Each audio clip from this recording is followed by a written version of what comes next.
hicimos fue un ejercicio con cargas en estos ejes.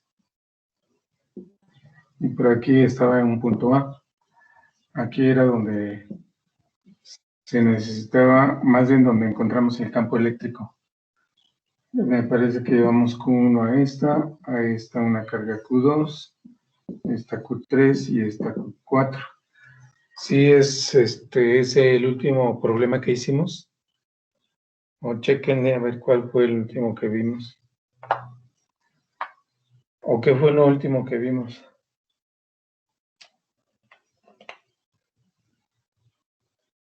Profe, yo en lo último tengo que fue lo de la sumatoria de campos eléctricos y hicimos un ejercicio de encuentra el campo eléctrico en el punto A. Entonces, lo último que tengo es lo de la sumatoria de campos eléctricos. ¿Pero sí fue este problema? Sí, sí fue ese problema, profesor. Ah, ok. Bueno, pues gracias. Entonces, si lo terminamos, si hicimos la sumatoria de campos eléctricos en X, en Y y en Z, más bien en AX, AY y AZ, pues ya ese era el resultado. Ah, pero ya me acordé, este problema, como tenemos dos en el eje X, y están simétricos, se cancelan los componentes en X. Y en Y también tenemos dos cargas simétricas, bueno, a una distancia igual en el eje positivo y negativo. Entonces eso hace que también el campo eléctrico en Y se haga cero. Y nada más nos quedó el campo eléctrico en Z. Sí fue así, ¿verdad? Sí, profesor. Ok. Bueno, entonces, miren,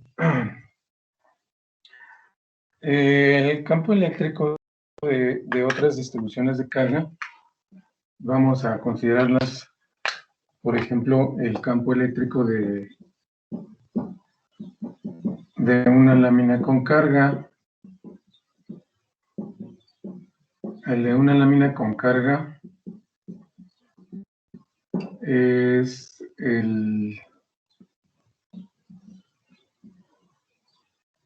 bueno, antes de que... sí, vamos a ver primero este. Tendríamos esa lámina así.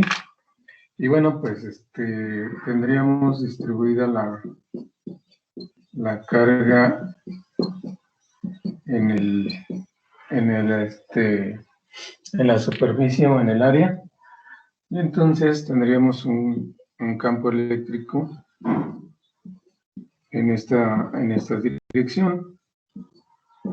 El campo eléctrico en un punto, ya sea a la derecha o a la izquierda de la lámina, al final nos da el resultado de un campo eléctrico igual a una distribución de carga sigma sobre 2 epsilon 0. Esa sería nuestra fórmula de campo eléctrico para esta distribución, donde sigma es una distribución de carga. Sigma es una distribución de carga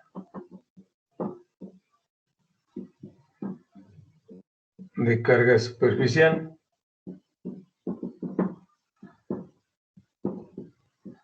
O también se le llama distribución superficial de carga, es indistinto. Bueno, esta distribución de carga es la carga sobre el área. Entonces sus unidades son Coulomb sobre... Sus unidades serían Coulomb sobre Coulomb sobre metro. Bueno, sobre metro cuadrado.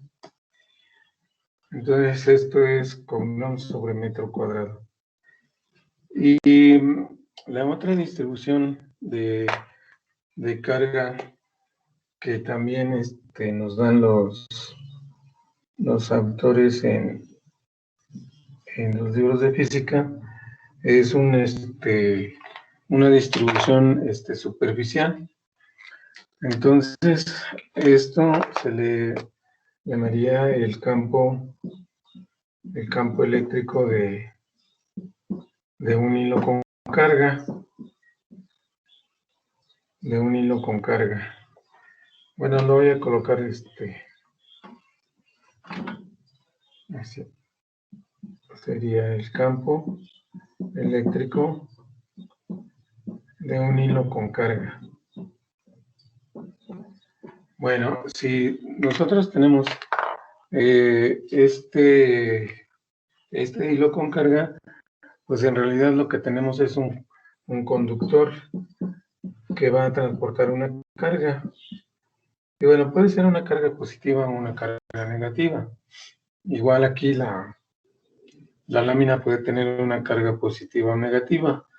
Lo que sucede es que las líneas del campo eléctrico, si son negativas, pues serían al contrario, tendrían un sentido contrario al que estamos dibujando en esta parte. Entonces tendríamos así nuestra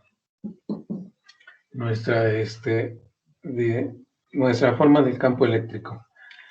Es decir, que si nosotros observamos el área del conductor, esta sería el área, entonces la carga que estamos pintando ahí como positiva, pues estaría alrededor del conductor o en la superficie misma del conductor, y por eso nos daría un campo eléctrico similar a la de una carga puntual. Bien, entonces este campo eléctrico de un hilo con carga es igual a ρ sobre 2pi epsilon 0 por r. Entonces, aquí pues la distancia r, esta distancia r es la distancia a la que queremos conocer el campo eléctrico, ya sea a la derecha o a la izquierda, o por ejemplo aquí podríamos decir que esa es la distancia r a la que queremos conocer el campo. Entonces, esta distribución de carga, pues se puede, este campo eléctrico, tanto de la lámina como del hilo, se puede encontrar con análisis de ley de Coulomb, o también aplicando también la ley de Gauss. Esta ley de Gauss, pues, establece que una carga que está encerrada en una superficie cerrada, esta superficie es hipotética, va a ser igual a la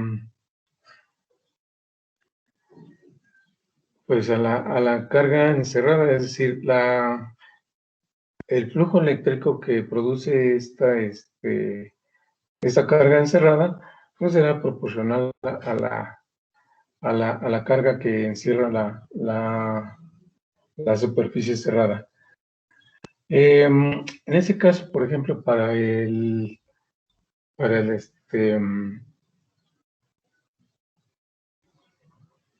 hilo con carga, o también para esta distribución de carga, si se aplica ley de Gauss, para las dos sería factible aplicar la ley de Gauss, pero a una superficie hipotética o superficie gaussiana en forma de cilindro, aunque esta puede ser en forma de un cubo o de una pirámide cuadrangular. Bueno, pero ahorita mencionamos esa ley de Gauss. Entonces, cualquiera de estas dos fórmulas nos tienen que dar como resultado Newton sobre Coulomb, que son las unidades de campo eléctrico. Y aquí también voy a considerar aquí lo que significa lambda. lambda es una distribución de carga,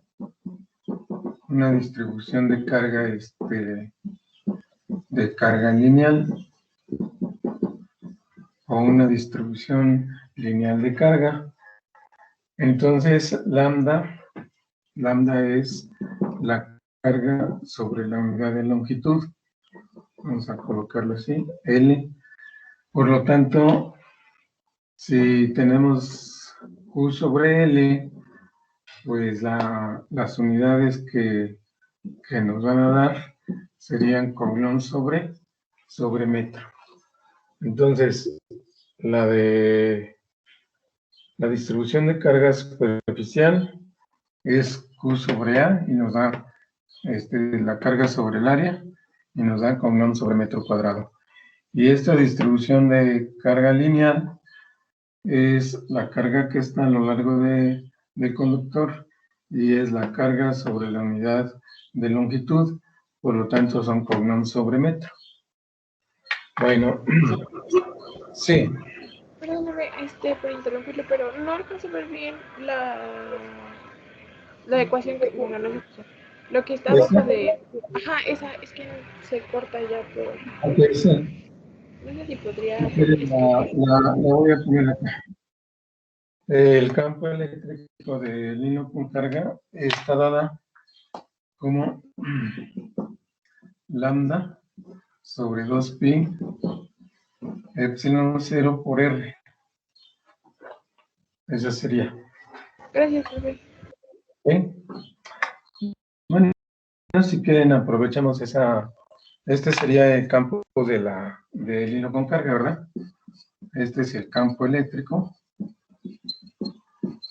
de un hilo con carga o una distribución lineal de carga. Miren, en cuanto a las unidades, fíjense, el campo eléctrico ya con esa unidad de lambda serían coulomb sobre metro, y en la parte de abajo tenemos 2 y pi, son constantes. Epsilon 0 es la permitividad del aire para que se propaguen las líneas de fuerza, pero esa epsilon 0 está dada como coulomb cuadrado sobre newton por metro cuadrado, y las unidades de R son metros.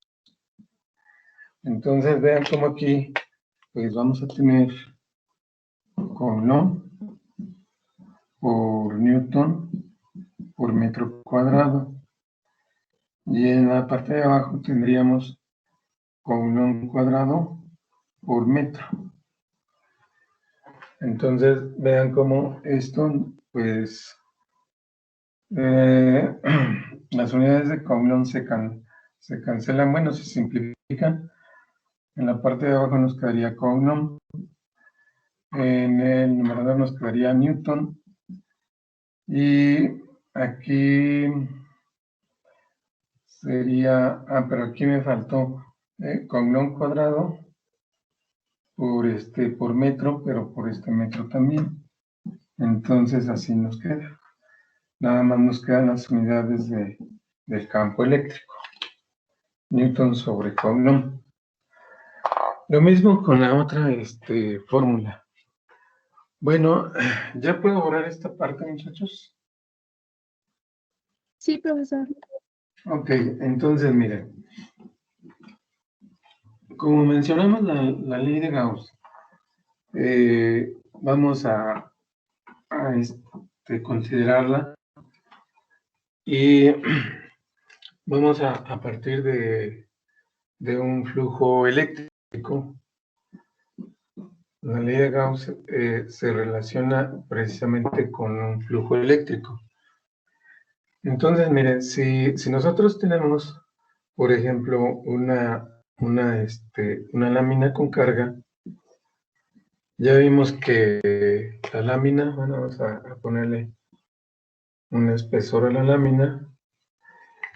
Entonces, la lámina, si tiene polaridad positiva, pues el SIG nos da un flujo hacia las dos direcciones.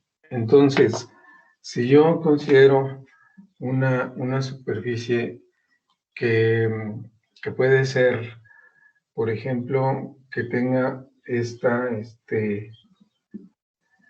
inclinación, entonces aquí el flujo la va a atravesar a esta superficie de la siguiente manera. Así pasaría nuestras líneas del campo eléctrico y así la atravesarían. Entonces, este es el campo eléctrico de la lámina. Entonces, toda esta superficie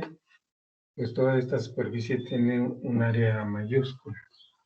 En este caso, pues es lado por lado. Entonces, fíjense, si yo considero, por ejemplo, a lo mejor como si fuera el borrador, ¿verdad? Y lo pongo paralelo a la lámina, ahí todas las líneas de flujo las detectaría el borrador. Pero si lo vamos girando, entonces va a llegar el momento en que va a quedar en forma paralela a las líneas de fuerza. Entonces, esta superficie, que es la que está representando el borrador, no detecta ningún flujo, es decir, todas las láminas pasan de largo a través de esta superficie. Entonces se dice que no detecta flujo. Sin embargo, si lo vamos girando de nuevo, otra vez vuelve a empezar a detectar las líneas de flujo, y el flujo máximo lo detecta cuando está en forma paralela a la lámina.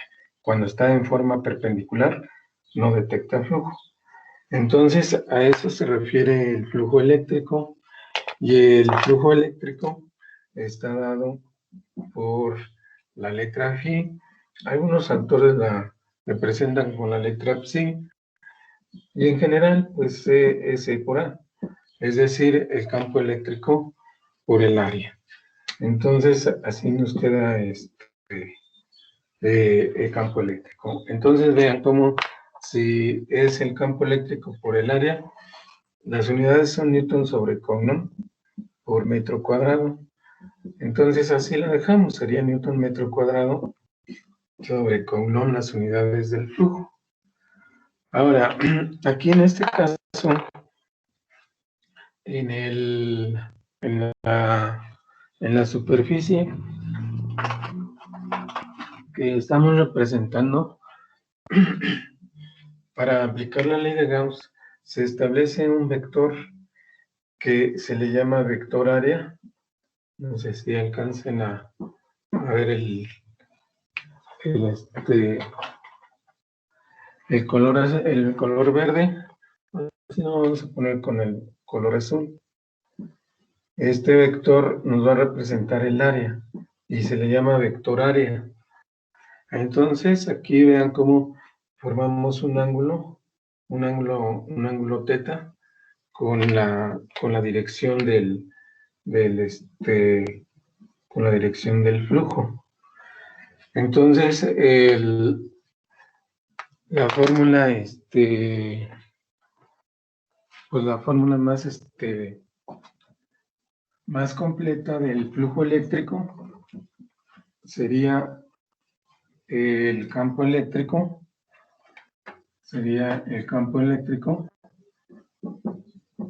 por el área por un coseno del ángulo teta. Entonces, vean cómo aquí decíamos que este valor de A, pues en realidad es el valor del área. Nada más que aquí, en la ley de Gauss, se considera como si fuera un vector.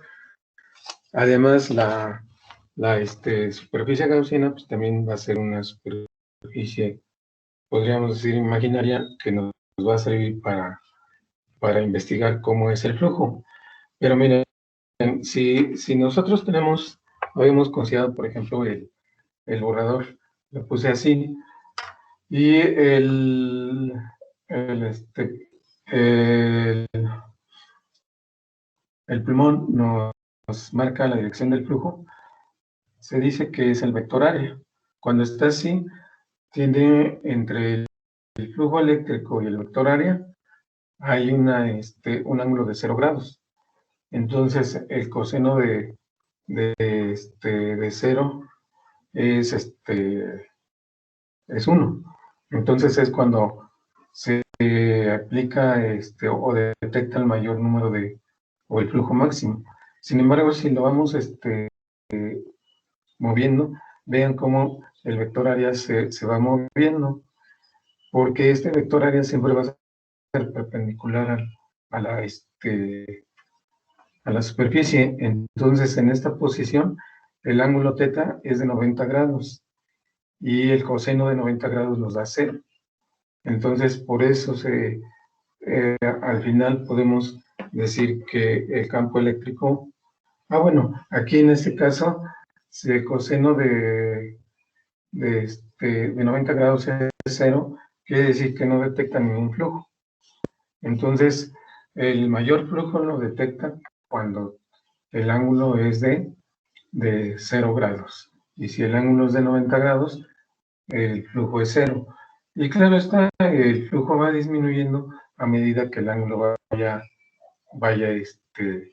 variando. En este caso, pues iría aumentando. De hecho, pues si nosotros conservamos este vector área y le vamos dando vuelta, pues sigue habiendo un ángulo entre el campo eléctrico y el flujo eléctrico. Aunque aquí, pues como por conveniencia, pues podemos mencionar el flujo así, es decir, lo que yo les estoy comentando es de que aquí vamos a tener un determinado flujo, pero no es el máximo. Cuando el ángulo θ es igual a 0 grados, decimos que es el flujo máximo. El flujo máximo, y entonces el flujo es igual a E por A. Si el ángulo θ es 90 grados, entonces el flujo es 0. 0 líneas de fuerza, es decir, vale 0. Entonces, aquí lo que estamos representando es de que si nosotros tenemos la lámina, pues la lámina con la carga, para que detecte el mayor, el flujo máximo, pues la superficie que vamos a utilizar para detectar ese flujo con un área mayúscula debe de ser paralela a la lámina, para que aquí tengamos la misma dirección del campo eléctrico con la dirección del vector área. Entonces, aquí el ángulo θ es de 0 grados. Bien, muchachos, ahora, si nosotros consideramos, por ejemplo, una superficie cerrada, el flujo puede entrar y salir de la superficie. ¿Puedo borrar esta parte, muchachos? ¿Sí? ¿Sí puedo borrar esta parte? Ok. Sí, gracias, Miguel. Entonces, fíjense, si yo tengo un flujo eléctrico de esta forma, y este es el flujo que me va a formar el campo eléctrico. Pero en esta parte pues pongo una superficie cerrada. Puedo colocar un cubo, por ejemplo. Entonces tengo un cubo. Y vean cómo aquí pues las superficies superiores, la inferior y la superior, esas son las que quedan en forma en forma paralela al flujo. Es decir, aquí en estas superficies el vector área formaría un campo, un ángulo de 90 grados con las líneas de fuerza. Sin embargo, esta pues forma un ángulo este es el vector área, un ángulo de 0 grados. Voy a ponerle más 0 grados. Y en la superficie lateral izquierda, el vector área lo vamos a representar así. Aquí el ángulo es de 180 grados. Es de 180 grados. Porque el vector área viene en sentido contrario a las líneas del flujo. Es decir, el flujo viene hacia acá, el flujo eléctrico, y el vector área va hacia la izquierda. Entonces ahí hay 180 grados. Entonces fíjense, aquí al final el flujo eléctrico es igual a cero, porque la misma cantidad de líneas de fuerza que entran por la superficie izquierda va a ser la misma cantidad de líneas que salgan por la derecha. Aquí tenemos el coseno de 180, que sería menos 1, y acá sería el coseno de 0, que sería 1. Entonces, en realidad, en esta superficie tendríamos menos E por A, y en esta otra tendríamos E por A. Entonces, al sumarla, nos dan este flujo eléctrico. Entonces, para que la superficie tuviera un determinado valor, entonces necesitaría que aquí tuviésemos en la superficie interna, en la parte interna de la superficie, una carga, o un cuerpo cargado eléctricamente. Bien, voy a borrar esta parte, Entonces, el caso de una carga puntual, bueno, pues el caso de una carga puntual sería el campo eléctrico de esa manera, pero aquí vamos a considerar una superficie en forma de esfera. Esta es una esfera. Y bueno, pues lo que tenemos en este caso, también la podemos llamar como superficie gaussiana. Entonces, la superficie gaussiana es una superficie cerrada. Una superficie cerrada. Les digo, puede ser una superficie en forma de cera para la carga puntual. Entonces, miren, aquí nosotros vamos a considerar pequeños elementos de área. Y bueno, pues aquí vamos a poner ya el vector área, aunque sería realmente diferencial de área, porque estamos tomando un pequeño elemento, de tal forma que sea plano para que podamos representar el vector área en forma perpendicular. Pero vean cómo aquí, en este elemento de área, tendríamos una línea de campo eléctrico que iría en la misma dirección del flujo. Entonces aquí el ángulo θ es de 0 grados. Entonces, si consideramos esa superficie, el área de la esfera, aquí finalmente el área de la esfera es 4pi r cuadrada. Y si recuerdan, pues el campo eléctrico de nuestra superficie gaussiana, digo, de una carga puntual, es 4pi, digo no, es K por la carga sobre R cuadrada. Voy a borrar esta parte, ¿eh?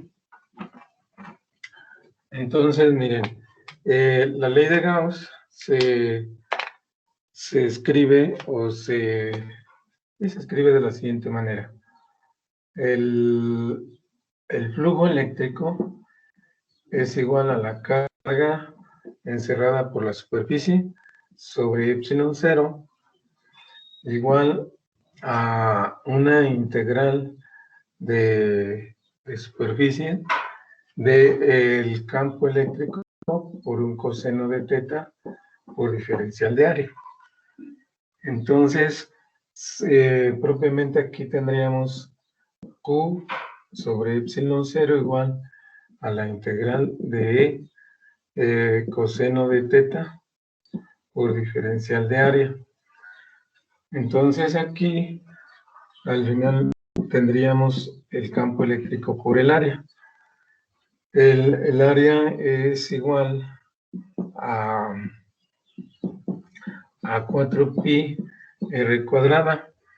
Entonces, el campo eléctrico de la lámina con carga nos queda como la carga por, aquí es Q sobre epsilon 0, ¿verdad? Entonces, nos queda abajo 4pi r cuadrada y epsilon 0. Pero vean cómo aquí 1 sobre 4pi epsilon 0 es la constante K sobre R cuadrada.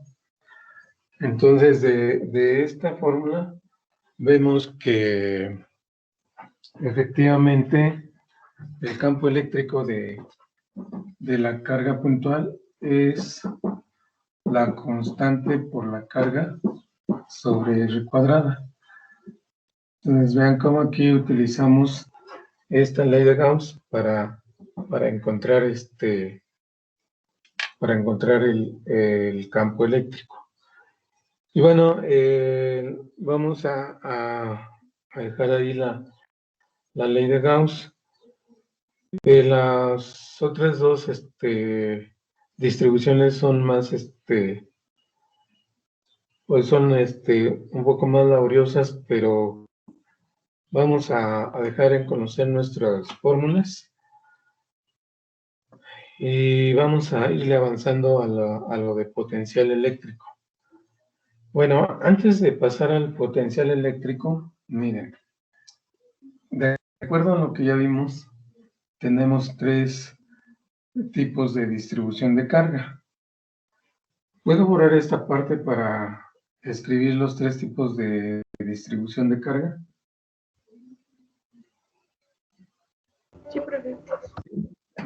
Ok, entonces, esa fue la aplicación de la ley de Gauss. Ah, miren, también se me estaba olvidando. La ley de Gauss la vamos a encontrar con la integral y este pequeño círculo que nos está indicando que es una integral de superficie cerrada. Pero les digo, esta es la ley de Gauss. Y en este caso, pues la aplicamos simplemente para la carga puntual. Pero pues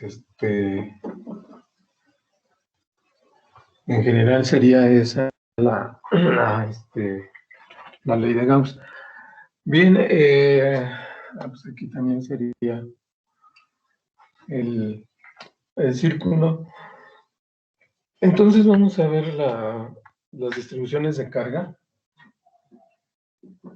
Las distribuciones de carga, nada más para que las distingamos. La primera es una distribución, dijimos que era una distribución, vamos a decir lineal de carga. Lineal de carga. Entonces, nosotros tenemos una línea y a lo largo de esa línea va a estar distribuida nuestra carga. Es como si fuera la del hilo conductor. Entonces, vean cómo esto nos crearía la carga sobre la unidad de longitud. Entonces, aquí las unidades serían coulomb sobre metro cuadrado, digo coulomb sobre metro. ¿Puedo borrar esta parte, muchachos? ¿Sí? Sí, profe. Sí, profesor. Gracias. Entonces, tendríamos coulomb sobre metro y la forma de representarla, voy a colocarla así, sería coulomb sobre metro y la representación es lambda.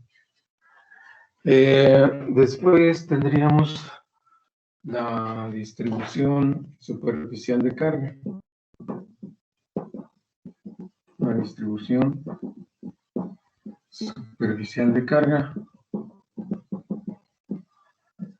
Esta distribución superficial de carga, bueno, pues ya si nos ubicamos con las coordenadas cartesianas tendríamos nuestro eje X y nuestro eje Y.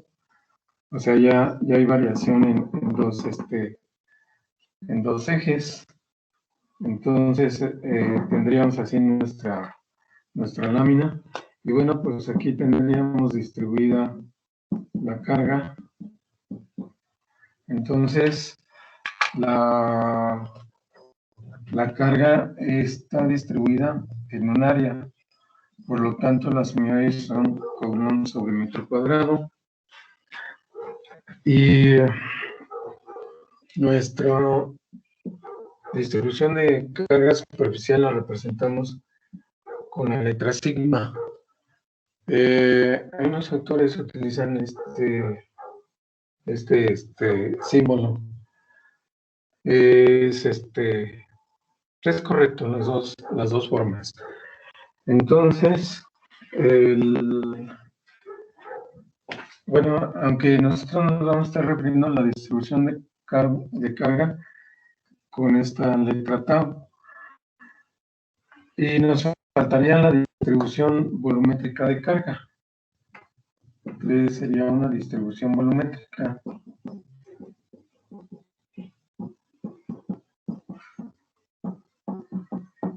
Una distribución volumétrica de carga. Bueno, pues entonces, si tenemos esa distribución volumétrica de carga, entonces vamos a tener precisamente la variación de las tres, de las tres coordenadas. Y vuelvo a considerar, por ejemplo, un cubo. Entonces, en el cubo, pues vamos a tener, ahora sí, internamente, distribuida toda nuestra carga.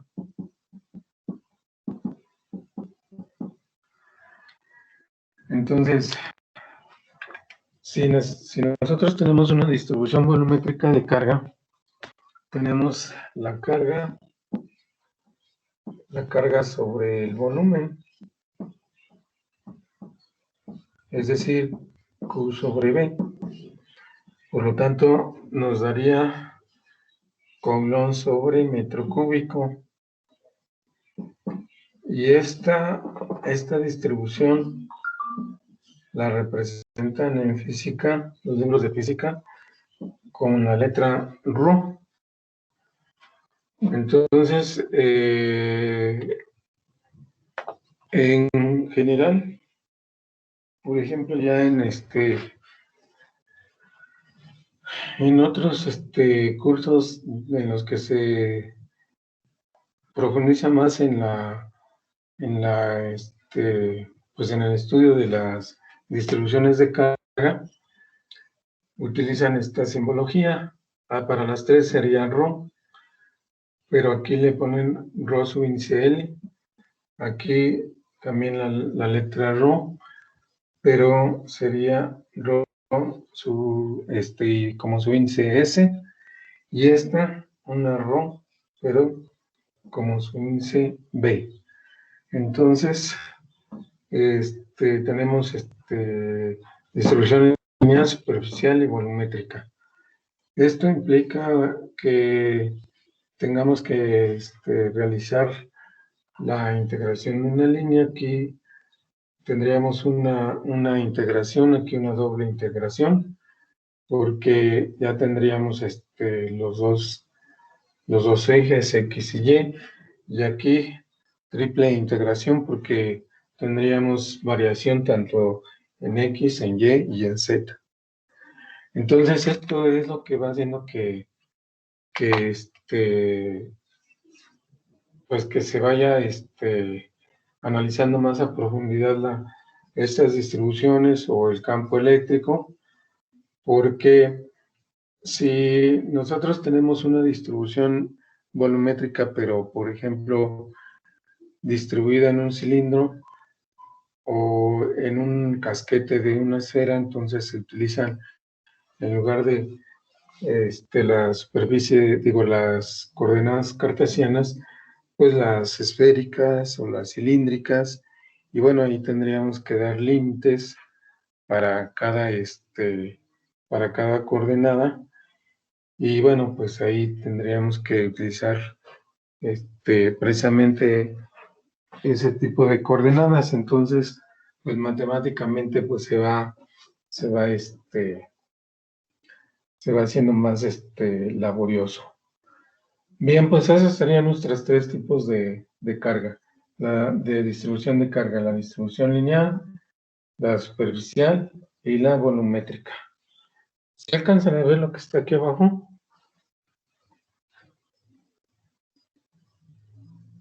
¿Sí? Sí, profesor. Ok. Bueno, entonces tenemos nuestras tres distribuciones de carga. Vamos ahora a empezar con lo del potencial eléctrico. Bien, pues les pregunto, ¿ya puedo borrar esta parte?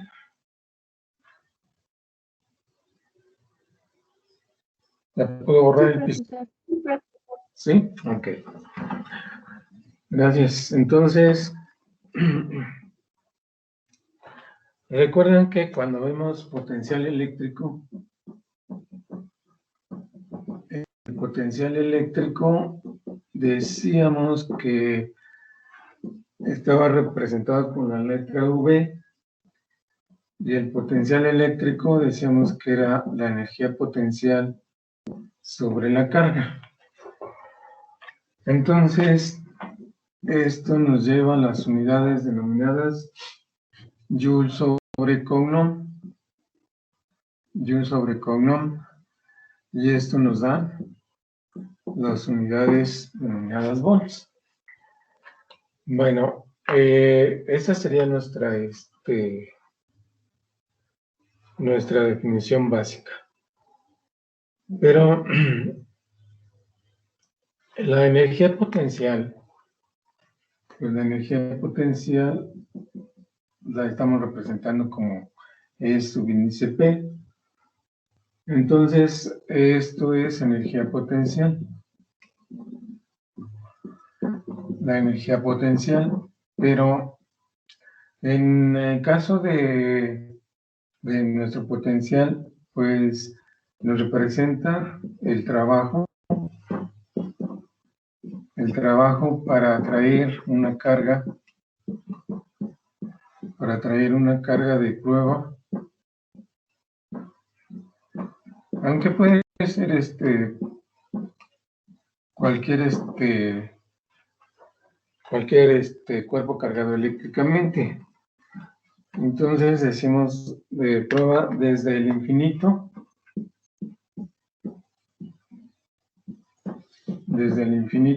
a un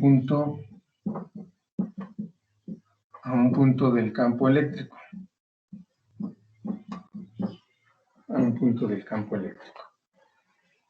Bien, nosotros tenemos el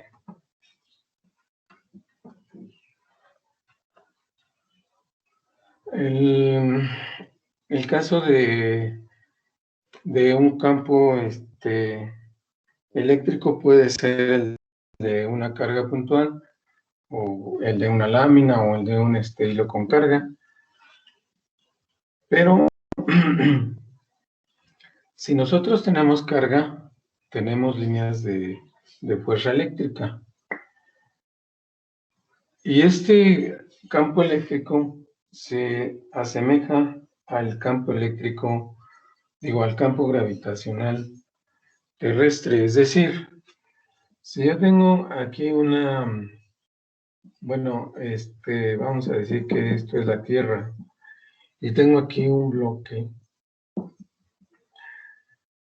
y este bloque lo tengo en el punto A, entonces me da una energía potencial en el punto A. Pero si yo quiero elevarlo a una determinada altura,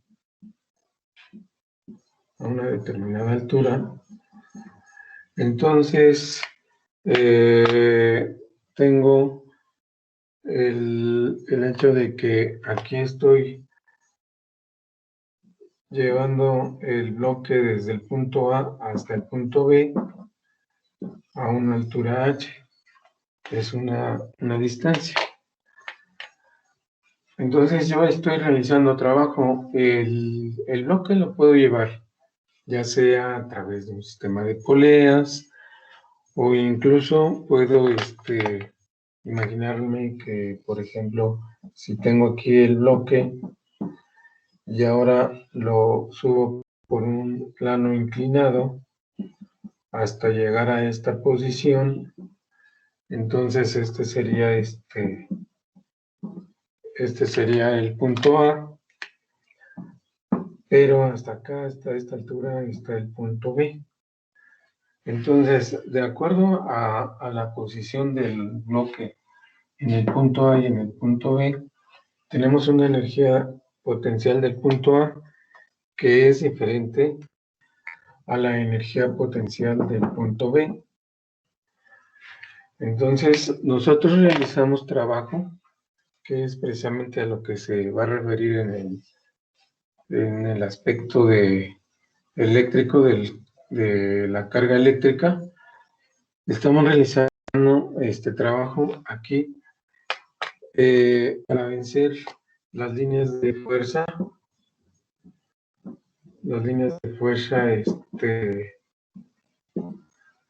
Estas son líneas de fuerza gravitacional.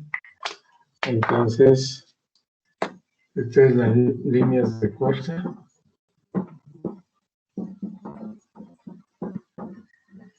gravitacional, es decir, tenemos un campo gravitatorio terrestre. Entonces aquí, aunque estamos utilizando diferentes medios, de todas formas estamos realizando trabajo, porque estamos nosotros empleando una determinada energía. Entonces, en ambos casos se realiza trabajo. Y si el bloque de alguna forma pues lo dejamos caer libremente, entonces por la inercia, ¿verdad? Pues va a caer, ¿verdad? Entonces, si esa caída la aprovechamos para que haga algún trabajo, pues estamos recuperando la energía que empleamos para llevarla al punto B, al permitir que permita al punto A. Entonces, al campo gravitatorio terrestre como al campo eléctrico se les llama campos conservativos de la energía, es decir, que la energía se puede recuperar permitiendo, en el caso del campo gravitacional, que el bloque o el objeto vuelva a su posición original. Ahorita vamos a ver el caso del campo de una carga puntual. Tendríamos que llevar esta carga de prueba desde un punto del infinito, que sería un punto muy lejano a la carga, a un punto del campo eléctrico. Entonces estamos realizando este trabajo. Bien, el trabajo. ¿Cómo lo especificamos el trabajo? Pues el trabajo decimos que en su forma más elemental decimos que es la fuerza por la distancia. Entonces, el trabajo se representa con la letra W. Entonces, podríamos decir que diferencial de W es igual a la fuerza por diferencial de L. Entonces, pues ya aquí esta de L, pues se puede integrar de acuerdo a la trayectoria que nosotros sigamos. Puede ser una línea recta o una línea curva. El hecho es de que pues vamos a seguir una trayectoria para pasar la carga de prueba de un punto a otro del campo eléctrico. Igual acá en el campo gravitatorio terrestre. A ver, fíjense, aprovechando esto del plano del plano inclinado, aquí estamos llevando el bloque de este punto a este punto. Pero de todas formas, si nosotros pasamos, por ejemplo, el bloque así sobre una línea recta y al nivel de la superficie, desde el punto A hasta un punto B, fíjense que aquí, pues lo que podemos hacer es aplicarle una fuerza, esta fuerza, y esta va a tener su componente en X y su componente en Y. Entonces, realmente el componente que realiza el trabajo, aquí estaría un ángulo, es este componente en X, porque este es el que lleva la dirección de la trayectoria. Es el que lleva la dirección de la trayectoria. Entonces, el bloque no lo vamos a jalar así. Si le aplicamos así la fuerza, tal vez vaya un poco inclinado y hasta aquí lo vamos a dejar en reposo. Entonces, si aplicamos en esta posición, sí, entonces se va a desplazar horizontalmente. Bueno, pero de hecho ahí también estamos pues realizando trabajo al pasarlo de un punto a otro con esta fuerza aplicada. Bien, puedo borrar esta parte para especificar el potencial de una carga puntual. Sí, profe. Ok, entonces miren.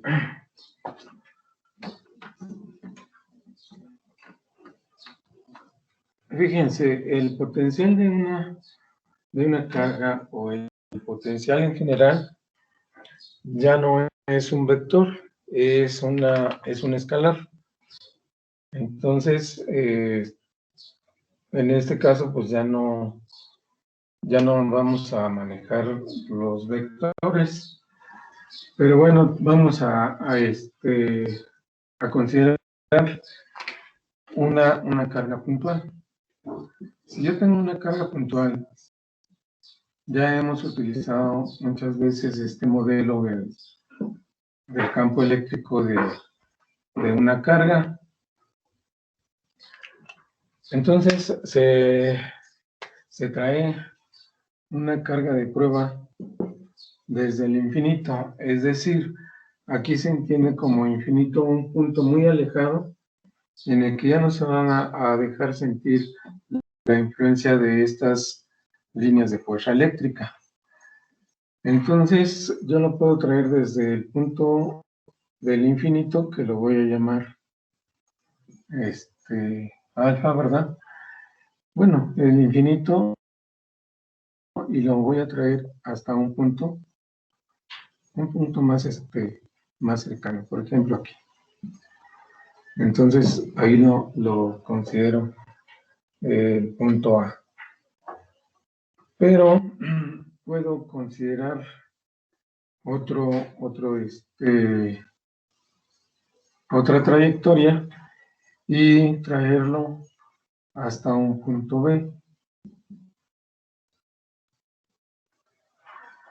Entonces, miren, si yo tengo el dato de la distancia, pues aquí hay una distancia que sería RA, y de aquí hasta acá habría una distancia al punto B. Entonces, si yo traslado estos dos puntos aquí a esta línea de fuerza, por aquí me quedaría el punto A y por acá me quedaría el punto B. ¿Por qué razón? Pues porque igual que una superficie gaussiana que dijimos que podría ser una esfera para detectar el campo de la carga puntual, en potencial también nos mencionan unas superficies que se llaman superficies equipotenciales. Estas superficies equipotenciales pues, van a tener la característica de que en todos los puntos de su superficie las líneas del campo eléctrico serán perpendiculares a dicha superficie. Bueno, pero aquí entonces lo único que estamos haciendo es trasladar, ¿verdad? Con el mismo radio este punto A y con el mismo radio el punto B. Entonces es la misma distancia. Entonces aquí nosotros estamos colocando la carga de prueba. Ahora, ya dentro del campo eléctrico, podemos considerar un punto A y llevar la carga de prueba al punto B, o viceversa, del punto B al punto A. Entonces, esa sería la dirección de la trayectoria. Entonces, si yo considero, por ejemplo, esta trayectoria, y lo estoy haciendo así para que veamos pues la dirección de la trayectoria, y en este caso pues la dirección del campo eléctrico iría así. Bueno, la voy a colocar mejor arriba. Aquí estaría la trayectoria del punto B al punto A. Entonces, este ángulo que estamos considerando pues es el ángulo entre las líneas del campo eléctrico y las líneas y la trayectoria. Entonces aquí, como van opuestas, tienen un ángulo de 180.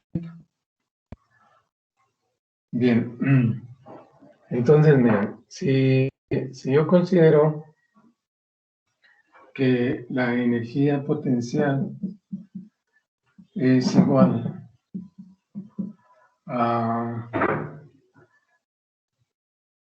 estamos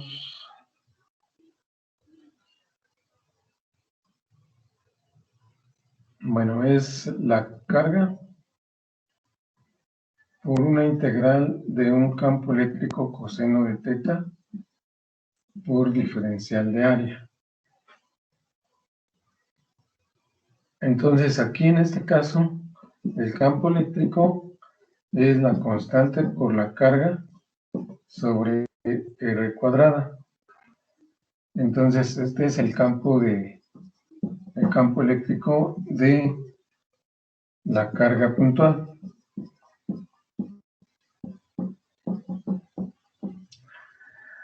Bien, si yo tengo ese campo eléctrico, pues lo voy a poder,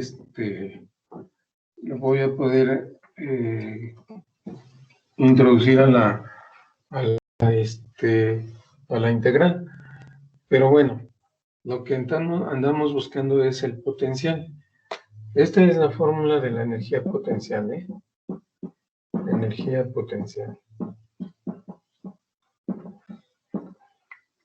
Bien. Entonces, si tengo la energía potencial y tengo la fórmula del potencial, que es una energía potencial sobre la carga, en este caso sería sobre la carga de prueba. Entonces aquí el potencial sería igual a la carga de prueba por una integral puede ser desde el punto A hasta el punto B. En este caso estamos considerando el punto original del punto B, entonces ponemos de B a A. Aquí, pues dependiendo de la trayectoria. Entonces aquí esto nos queda como E coseno de teta por diferencial de L. Y aquí nos queda la carga de prueba. Vean cómo la carga de prueba, pues al final se cancela, ¿verdad? Y el potencial simplemente nos queda como una integral desde de B a A o de A a B, como queramos colocarlos, la trayectoria de A a B o de B a A de un campo eléctrico por un coseno de teta por diferencial de L. Bien, voy a borrar esto de energía potencial. Entonces, si yo tengo esta fórmula, aquí puedo asumir que voy pues en esa dirección. Si el ángulo teta es igual a 180 grados, entonces el campo eléctrico, más bien el potencial, nos quedaría como una integral de un campo eléctrico, pero aquí sería negativo, lo del coseno,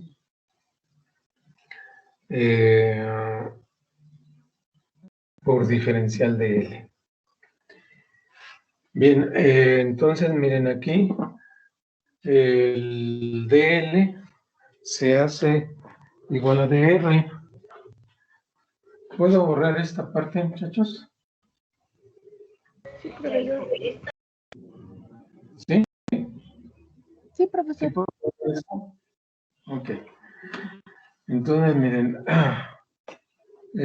si dl es igual a dr, por tratarse de una distancia radial, porque aquí son distancias radiales, RB, por ejemplo, aquí, de la carga al punto B, y este sería RA, de la carga al punto A. Aquí decimos que es por ser una distancia radial.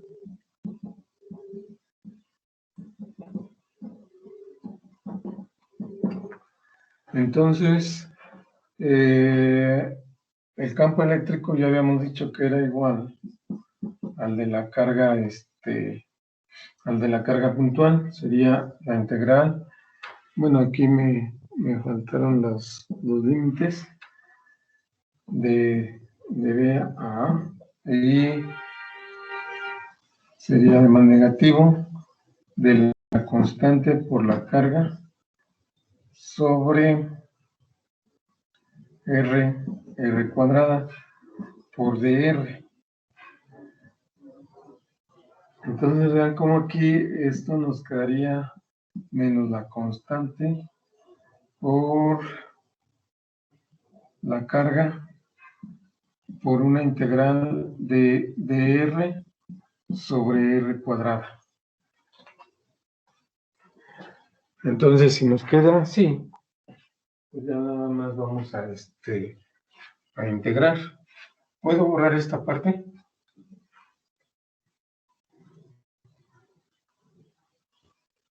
Sí, profesor. ¿Sí? Ok, entonces el paso siguiente sería... bueno, esto va aquí. Sería menos la constante K por Q. Bueno, pero estamos viendo ya el potencial. El potencial sería la constante K por Q por el resultado de esta integral de B a A o de A a B, según como queramos considerar la trayectoria. Y esto nos queda 1 sobre R desde B a A. Entonces nos queda, bueno, aquí veníamos arrastrando el signo menos, la constante por la carga por 1 sobre RA menos 1 sobre RB. Entonces aquí, pues si consideramos los dos puntos, tendríamos la diferencia de potencial entre esos dos puntos. Pero si consideramos un solo punto, entonces consideramos que si RB es un punto del infinito,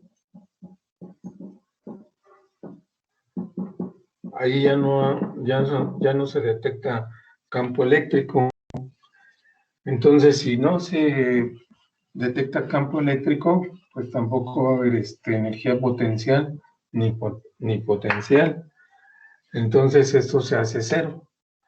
Entonces, el potencial nos queda como menos la constante por la carga que multiplica a 1 sobre RA. Bueno, lo voy a colocar así, 1 sobre RB, pero esto se hace cero.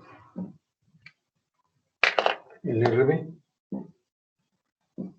Entonces, finalmente el potencial nos quedaría como menos la constante por la carga sobre RA. Bien, miren, aquí yo estoy considerando ese signo menos por la trayectoria. Pero si la trayectoria hubiese sido de A hacia B, entonces el coseno iba a ser de 0 grados y nos iba a dar menos, positivo. Además, estoy considerando la energía potencial. Fíjense que la energía potencial, pues ya la puse en general como la carga por la integral de E coseno de teta por diferencial de L, pero en general la energía potencial se representa con el signo menos. Entonces ese signo menos con este signo menos, pues se hace positivo.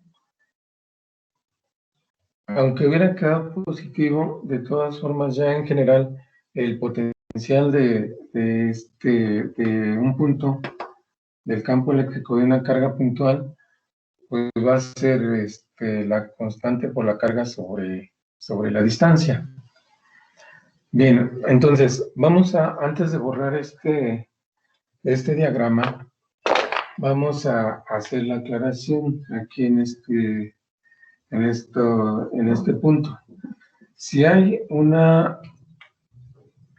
más bien, si tenemos aquí en el punto A una energía potencial que sería el punto A, y aquí una energía potencial del punto B, serían diferentes, porque es diferente el trabajo para acercar más la carga de prueba a la carga positiva, y este punto B está más alejado. Si hay diferencia de energía potencial, entonces aquí hay un voltaje A o un potencial A, y aquí hay un potencial en el punto B, que también son diferentes. Entonces, si nosotros consideramos estos dos puntos, en realidad tendríamos BA menos B sub índice B. Eso sería la diferencia de potencial. Pero si un punto lo mandamos al infinito, entonces nos queda el potencial de un solo punto. Entonces es el potencial de un punto que genera una carga puntual. Bueno, entonces voy a borrar esta parte y vamos a decir lo siguiente. En general, el voltaje de una carga puntual sería la constante por la carga sobre algunos autores la colocan como la constante por la carga que multiplica 1 sobre R, pero es lo mismo. Vamos a dejarlo de esta manera. Entonces, ese sería el potencial de una carga puntual.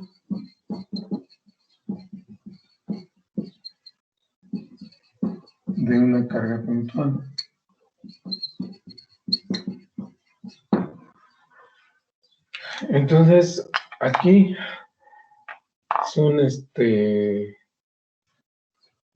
dos cosas importantes. La primera es de que con esta fórmula pues vamos a poder encontrar el potencial, o ya puedo borrar el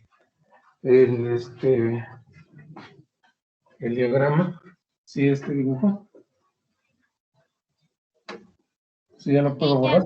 ¿Sí? Ok, entonces miren, lo que les decía, B nos representa la carga y a una distancia R se encontraría el punto en el que deseamos conocer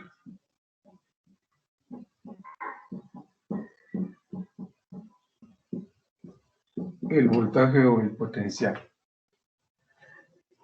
Entonces, esa es una. Y la otra observación también bien importante.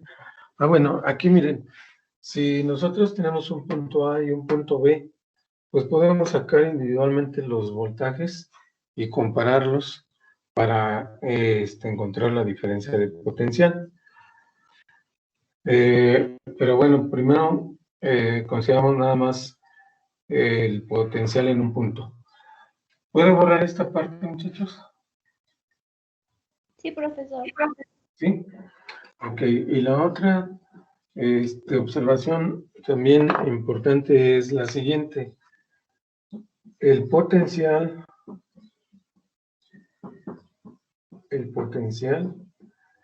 adquiere el signo de la carga.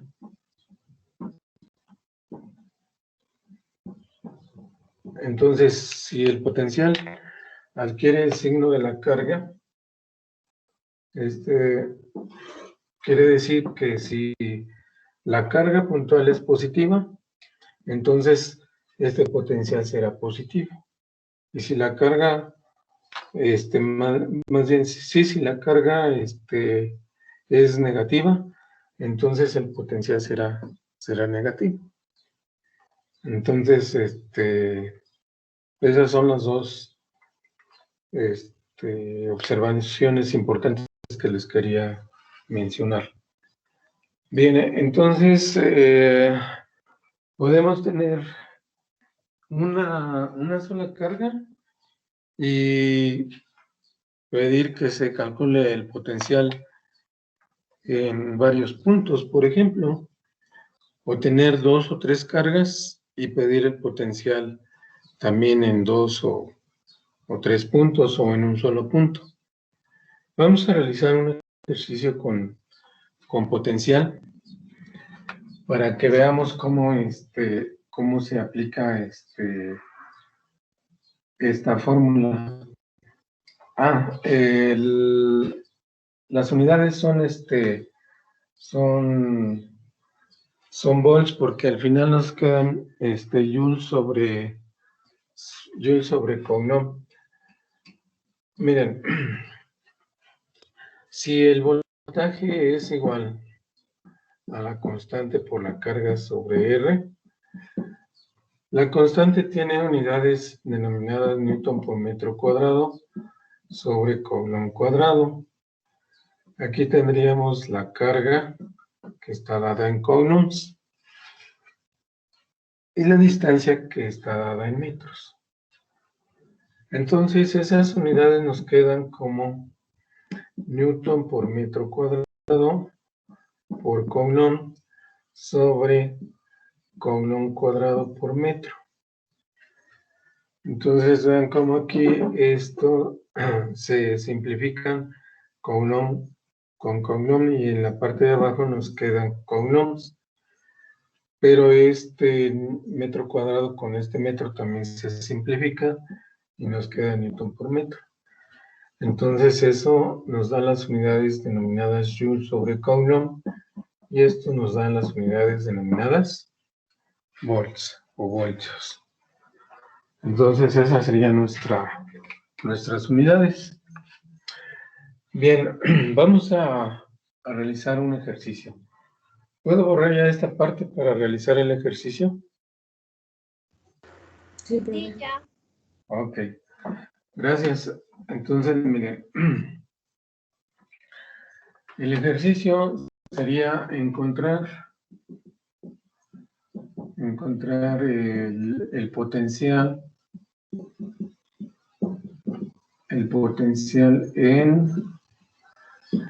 en el punto A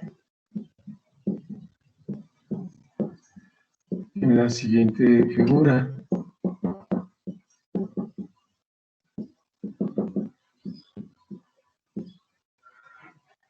Bien, la figura, pues vamos a considerar, por ejemplo, 3 cargas. Una carga Q1, una carga Q2 y una carga Q3.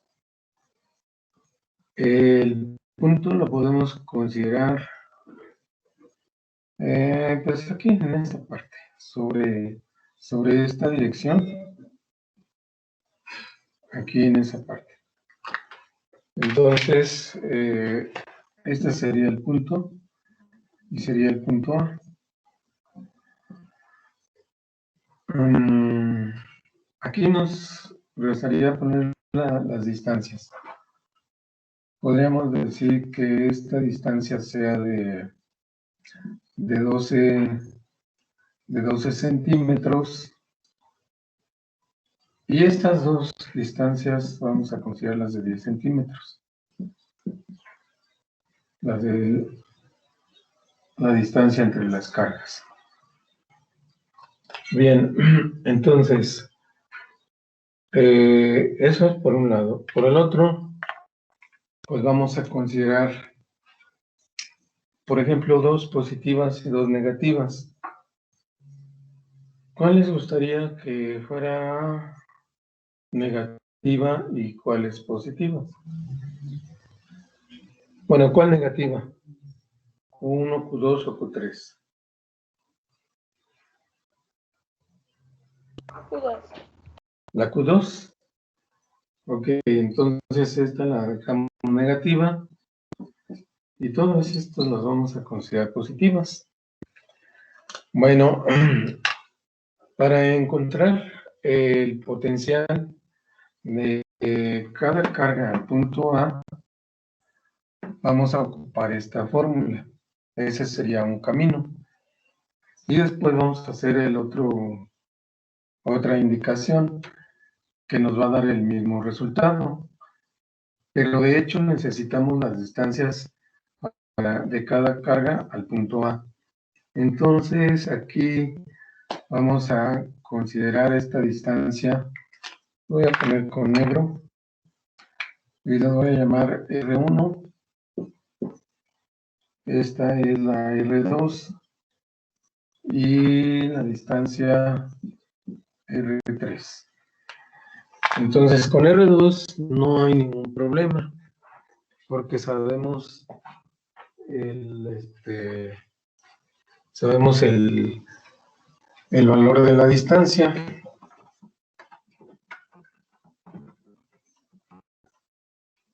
Pero nos faltaría las distancias R1 y R3, pero pues para nuestro caso es la misma distancia.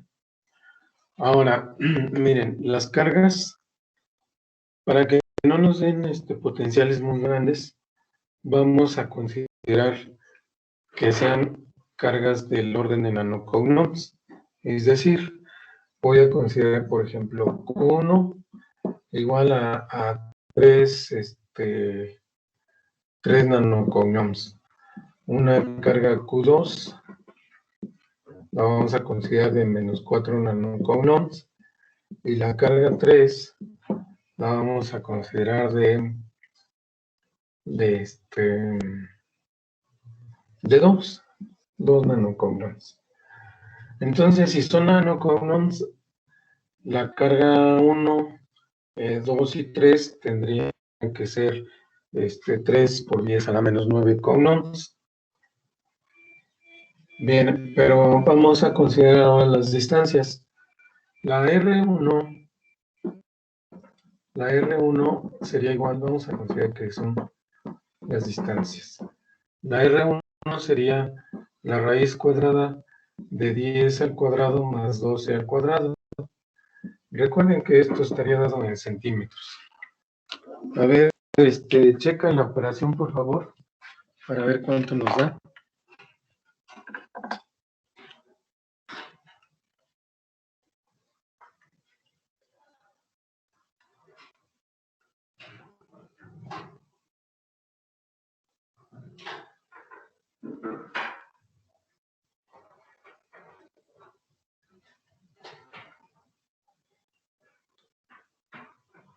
$15.62, muchachos. ¿Sí? Sí, profe. Sí, 15.62 centímetros. Entonces ahora fíjense, si este R1 vemos que es igual a R3, pues ya no, con esa operación encontramos las dos. Y la distancia R2 pues es 10 centímetros. Bien, entonces vamos a encontrar nuestros potenciales. Los potenciales serían los siguientes. B1 sería igual a la constante por la carga 2 sobre R2. B2 sería también la constante por la carga 2 sobre R2, pero este es negativo, porque la carga 2 es negativa. Y B3 sería igual a la constante por la carga 3 sobre R3. Entonces tendríamos aquí 9 por 10 a la 9, que multiplica la carga 1, que es 3 por 10 a la menos 9. Pero recuerden que es a la menos 9 porque estoy considerando nanocoulombs. no son microcoulombs, son nanocoulombs, sobre aquí es R1, sobre R1, que es 15.62 por 10 a la menos 2. Y acá sería 9 por 10 a la 9 por 4 por 10 a la menos 9 sobre la distancia 2, que son 12 centímetros, ¿verdad? 12 por 10 a la menos 2. Y aquí en el B3 sería 9 por 10 a la 9, que multiplica a la carga 3, que es 2 por 10 a la menos 9, sobre R3, que sería también 15.62. 15.62 por 10 a la menos 2. Entonces vamos a hacer las operaciones y vamos a colocar aquí nuestros voltajes. Ahí ya no me da espacio para los resultados. B1 vamos a ver cuánto es. B2 sería menos por el signo de la carga. Y B3, vamos a ver cuánto nos da. Bien, a ver, vamos a realizar las operaciones. Sería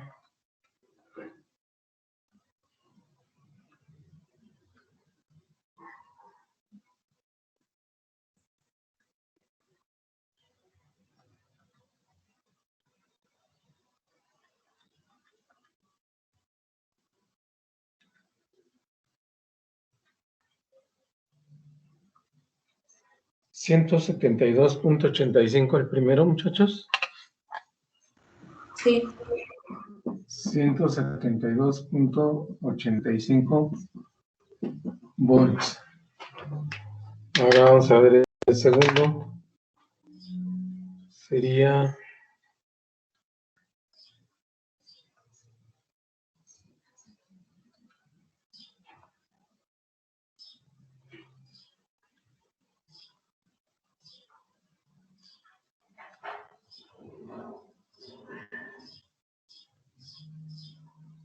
300 menos 300. A ver, chequen, si no me equivoqué por ahí. Sí, profesor. ¿Sí? Y el B3, ¿cuánto les da?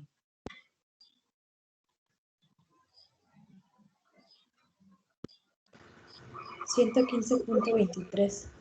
115.23 volts. Ok.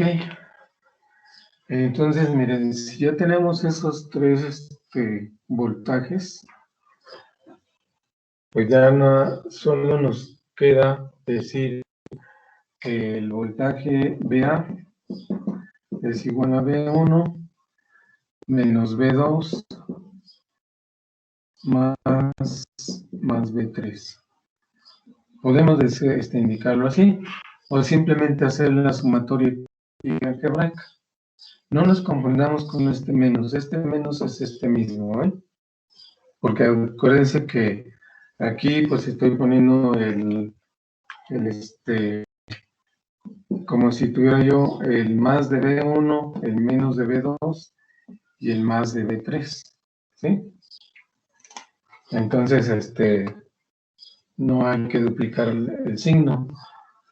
¿Cuánto nos daría ya haciendo la suma algebraica, muchachos? Bueno, pues vamos a indicarle. Voy a borrar ya esta parte. ¿Bien? Esto nos quedaría 172.85 menos 300 más 115.23. No sé cuánto nos dé. Menos 11.92. Menos 11.92.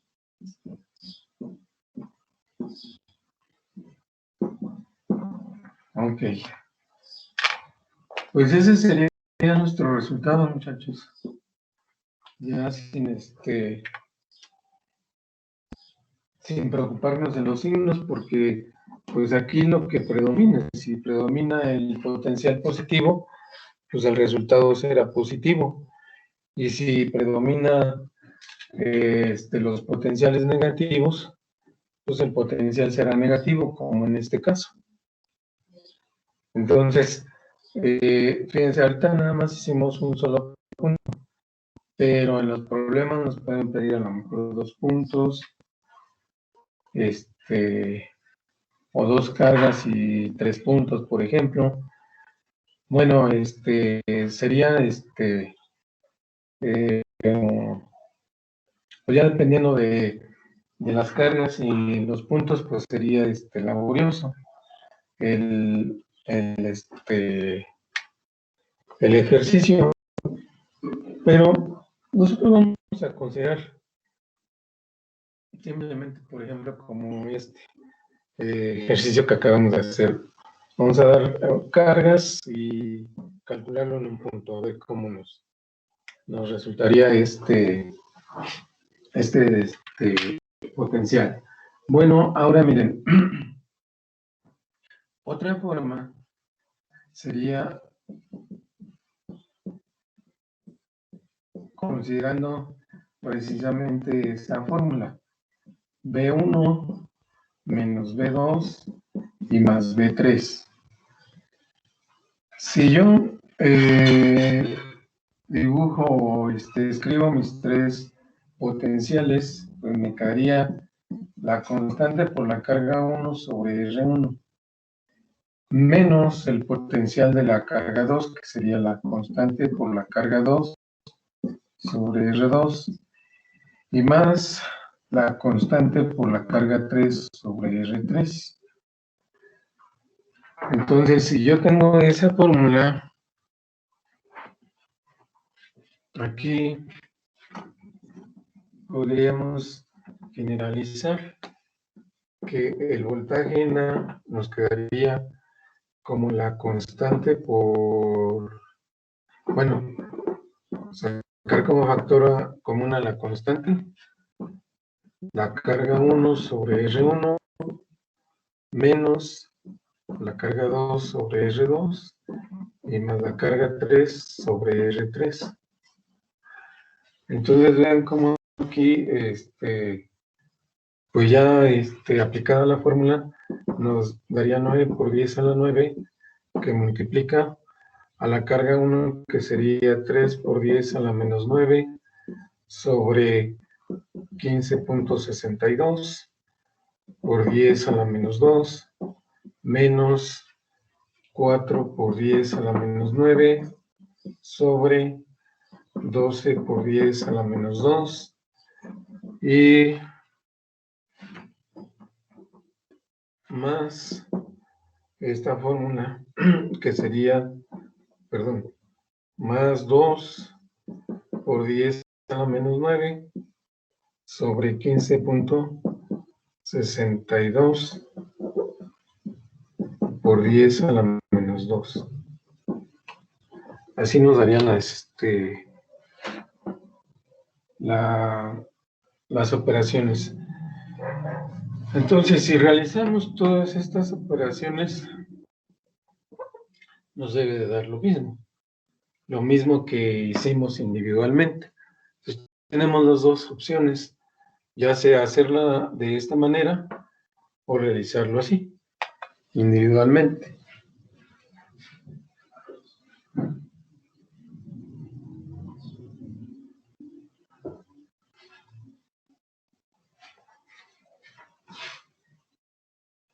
Muy bien.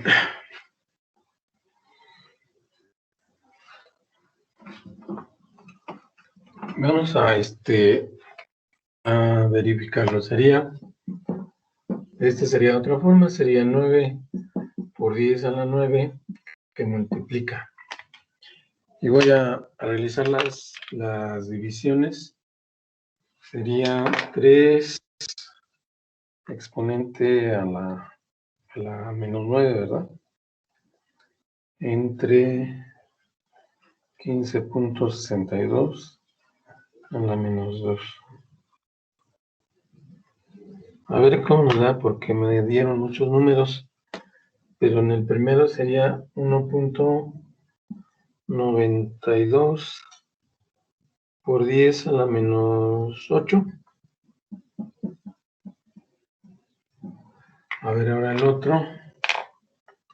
El otro sería 4 exponente a la menos 9 entre 12 exponente a la menos 2. 3.33 menos 3.33 por 10 a la menos 8 también. 10 a la menos 8. Y el último sería más 2 exponente a la menos 9 entre 15.62 exponente a la menos 12. 1.28 por 10 a la menos 8. A ver, entonces, si hago esa suma, a ver cuánto nos daría.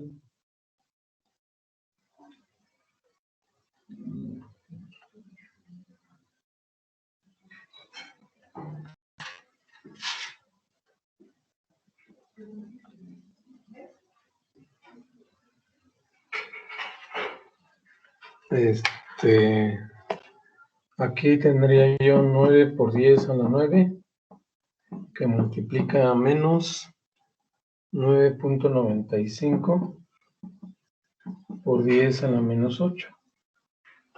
Ah, no, por 10 a la menos 10. A ver, vamos a multiplicarlo.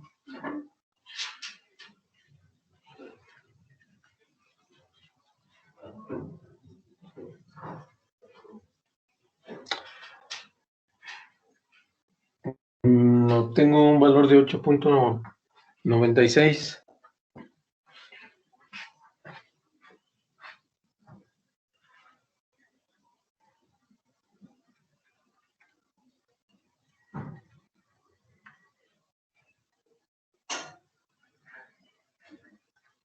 Profesor, yo tengo un valor diferente en lo que es la suma. Y sería de menos 1.3 por 10 a la menos 9. Sí, lo estoy verificando porque a lo mejor me equivoqué.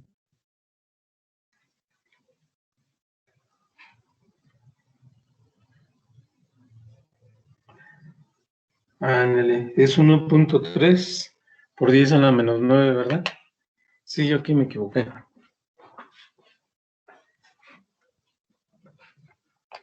Menos, pero sí es negativo. Menos 1.3 por 10 a la menos 9. Entonces eso ya nos debe dar esto, ¿no? A ver, multiplíquenlo. Sí, profe. ¿Verdad que sí? Entonces vean cómo, ya sea que los calculemos individualmente, ¿verdad? Y al final hagamos la sumatoria algebraica, ¿verdad? O sea, la suma algebraica, o que lo hagamos como lo hicimos en la segunda forma. De todas formas vamos a obtener lo mismo. No debe variar mucho el resultado. Bueno, pues voy a pasar lista. Pero antes de que les pase lista, bueno, en cuanto al examen de estos temas hasta de campo eléctrico y ¿cómo se llama? Y de la ley de Coulomb, podríamos ya realizar un examen. El examen se los puedo dejar el día jueves para que me lo entreguen el día viernes. Entonces, pues serían esos dos temas. No sé qué opinan, muchachos. Prácticamente sería pues el examen casero. ¿Cómo, perdón, profe? Que les dejaría el examen el día jueves para que me lo entregaran el día viernes.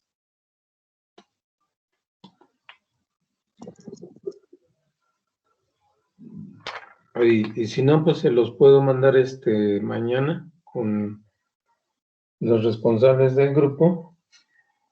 Y ya el jueves, si tienen alguna duda, pues lo comentamos para que me lo entreguen el día viernes. Sí, profe, así está mejor. Mejor mañana, ¿verdad? Profe, Sí, profe. Tenemos dudas. Ok, entonces mañana se los envío. ¿no se podrá entregar el fin de semana, profe?